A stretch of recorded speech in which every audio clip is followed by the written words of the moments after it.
ही एक मोठी बातमी हाती येते। छत्रपती संभाजीनगरमध्ये ड्रंक अँड ड्राईव्हचा प्रकार घडलाय। 4 चाकीच्या धडकेत 3 जणांचा मृत्यू झाल्याचं कळतंय। दोघांवर सदोष मनुष्यवधाचा गुन्हा दाखल झालाय आणि ही सगळी ड्रंक अँड ड्राईव्हची घटना नगर रोडवरच्या लिंबे जळगाव इथे घडलेली आहे।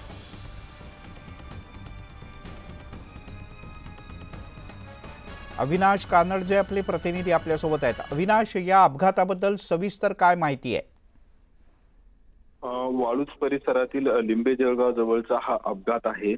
स्कॉर्पिओ मधून हे जे 2 तरुण आहे हे मध्यधुंद अवस्थेत होते, दारू पिलेले होते आणि त्यांचं कारवरील नियंत्रण सुटलं।